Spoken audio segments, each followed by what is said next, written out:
I now give the floor to His Excellency Song Kim, Chair of the Delegation of the Democratic People's Republic of Korea.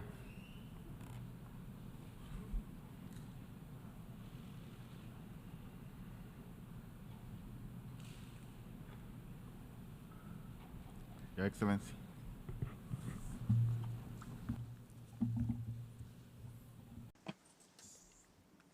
Mr. President, Mr. Secretary General, distinguished representatives, allow me first of all to congratulate you, Mr. Dennis Francis, on your election as President of the 78th session of the United Nations General Assembly.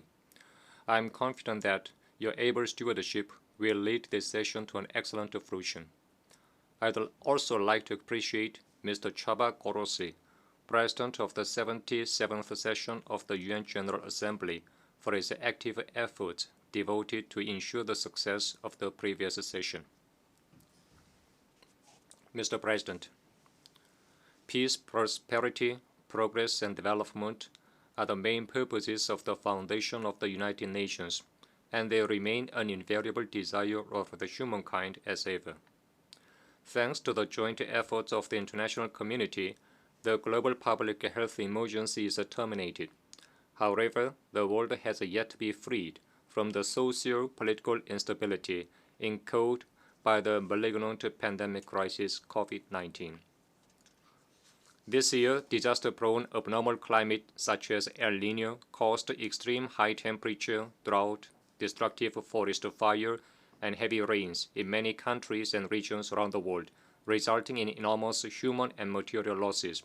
It once again reminds us of the fact that the climate change is a pressing common task to which we should no longer remain indifferent.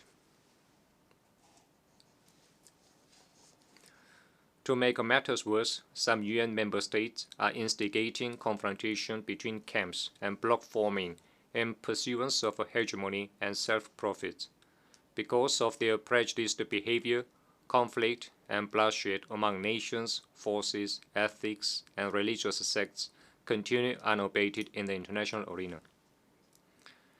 In order for humanity to successfully achieve the goals of the 2030 Sustainable Development Agenda, braving through all these crises and challenges, we should seek correct ways and means to solve the problems while defending multilateralism under the UN and promoting unity and cooperation among countries on the basis of the international law and fundamental principles governing the international relations.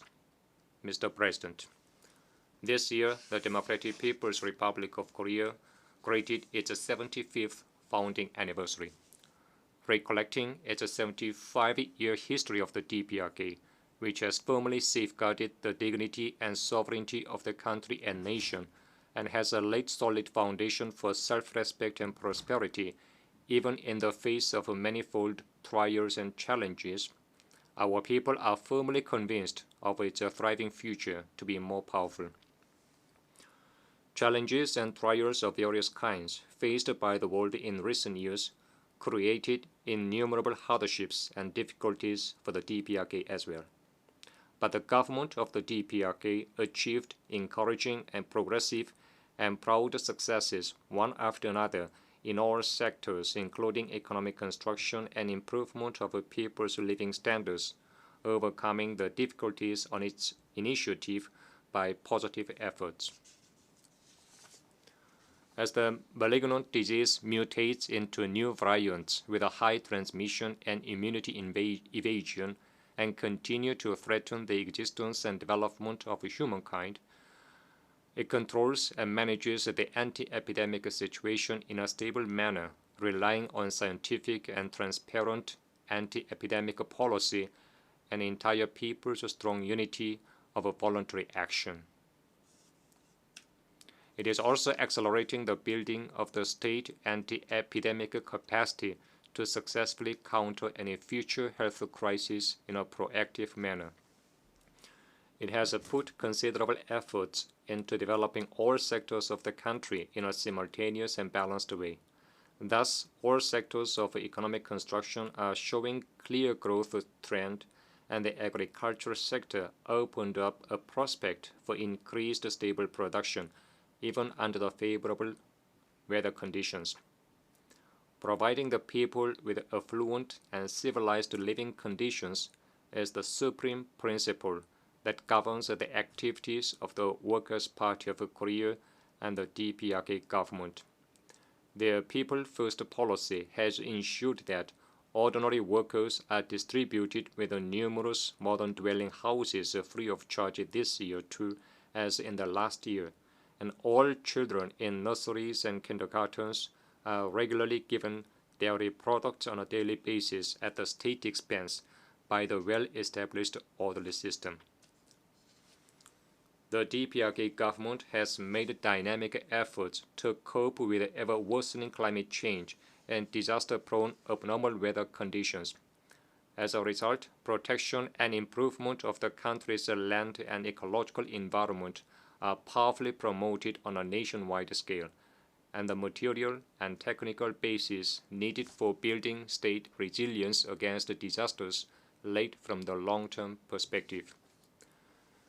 The achievement made in national economic development and improvement of the people's livelihood even amidst harsh conditions is a precious fruition of patriotic and devoted efforts of the entire Korean people striving to bring earlier a happy future for themselves and prosperity by dint of self-reliance and self-development.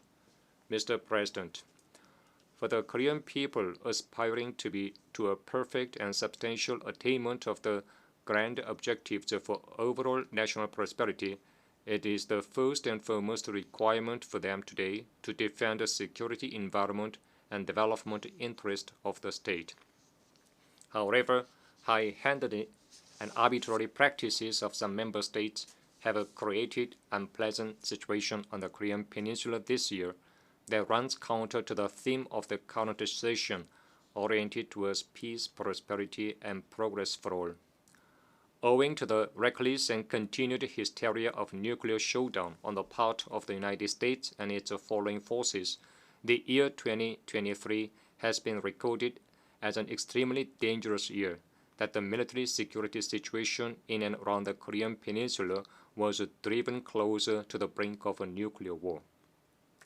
From the beginning of the year, the United States and the Republic of Korea made hysterical remarks of confrontation, such as end of the regime and occupation of Pyongyang, in flagrant violation of the principles and purposes of the United Nations Charter. They staged largest-scale joint military exercises of clearly aggressive nature, one after another, on our doorstep, including the Freedom Shield, Sangyeong Combined Joint Fire Annihilation Drill, and Ulji Freedom Shield.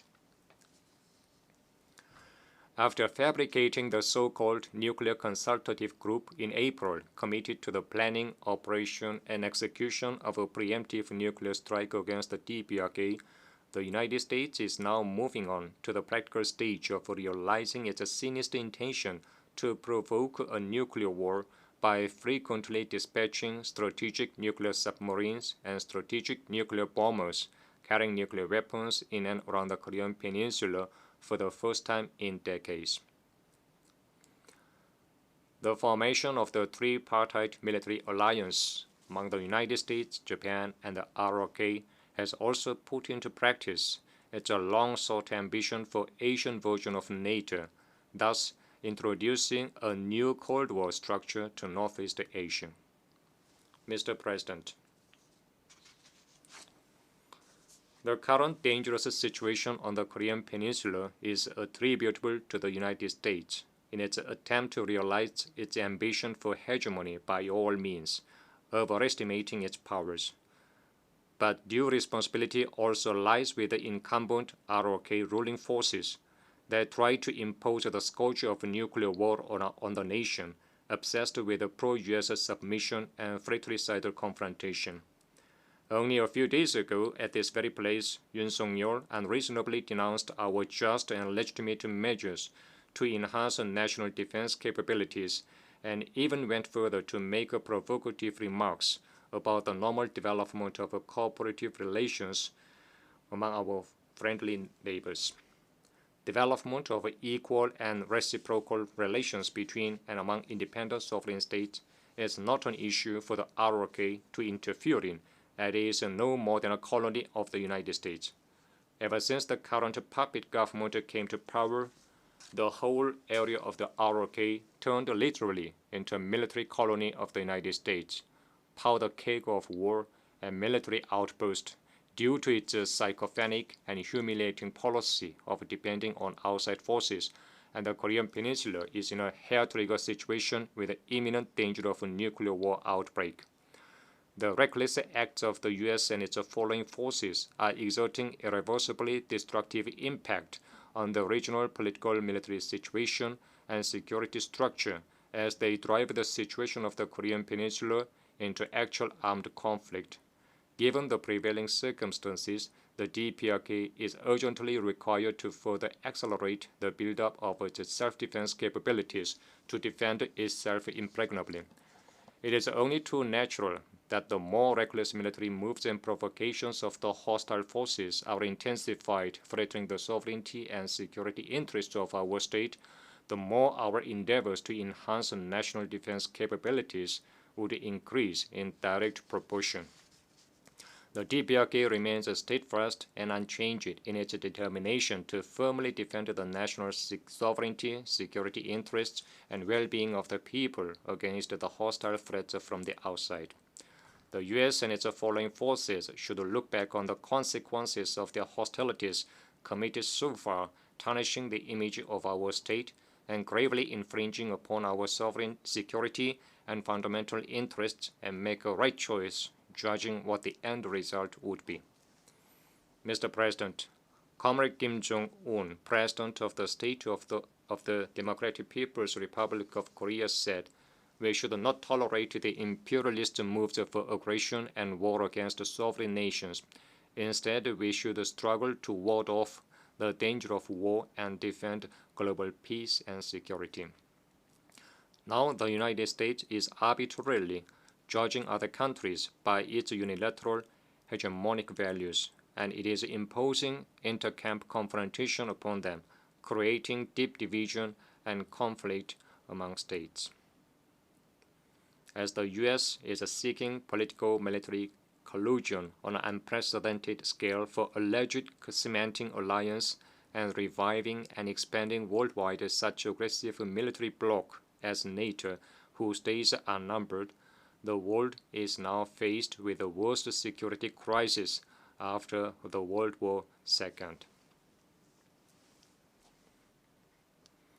No country or region in the world can be said to be secure as long as there exist high-handed acts of dominationist forces posing a threat to other nations' security, while scheming and inciting bloody confrontation, coup d'etat, and war in different parts of the planet in pursuit of the hegemony and expansion.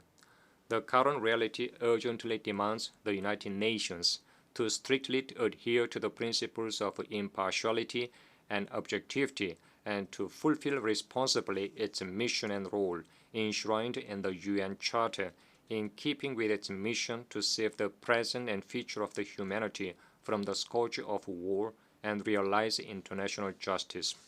The issue should be addressed before anything else in the UN activities is to ensure that the Security Council is not allowed to be used as an instrument of specific forces for pursuing their geopolitical purposes, but strictly observes the principles of objectivity, impartiality, and equity, befitting its heavy responsibility for maintenance of international peace and security.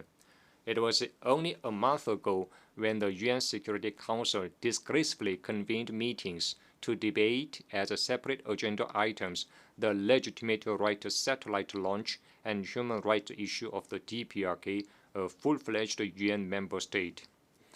It is nothing more than an insult to the spirit of the UN Charter and deliberate negligence of its mission that the UN Security Council put on the table the just and independent right of a sovereign state and groundlessly took issue with the human rights situation of an individual country.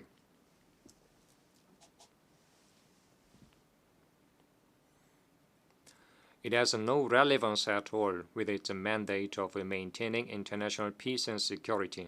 On the contrary, the UN Security Council has never expressed concern of the U.S. and its following forces' nefarious nuclear war exercises against the DPRK and continued deployment of strategic assets which clearly constitute a threat to peace and security of the Korean Peninsula and the rest of the world.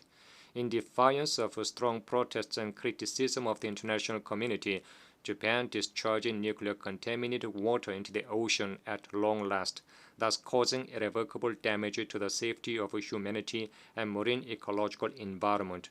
Nevertheless, the Security Council is keeping silence, and furthermore, some permanent members do not even hesitate to resort to irresponsible acts of instigating it.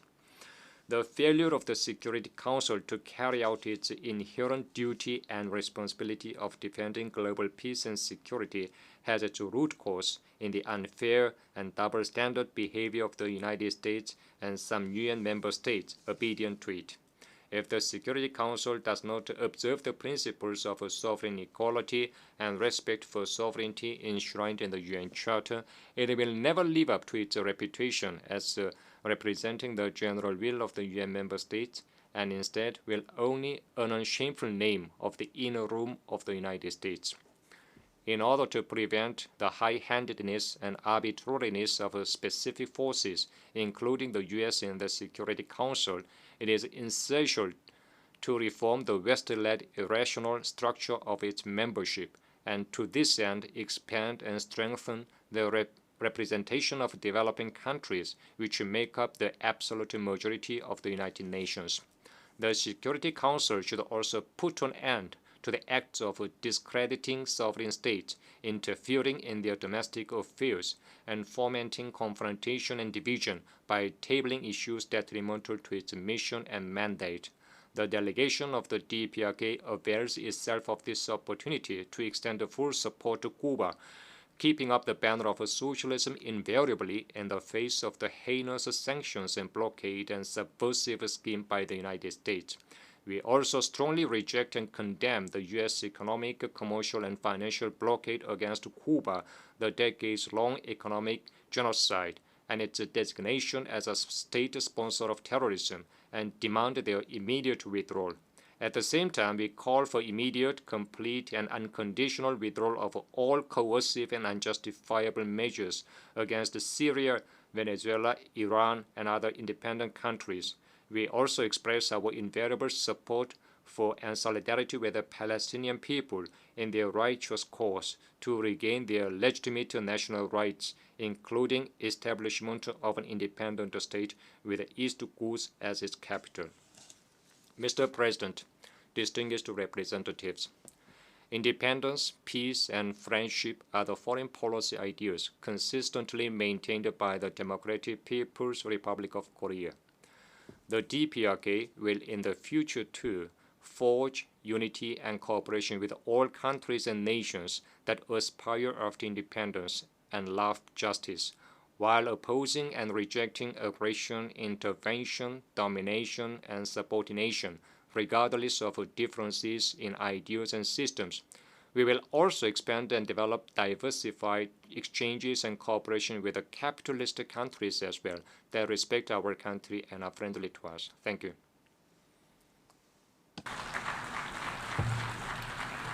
I thank the chair of the delegation of the Democratic People's Republic of Korea.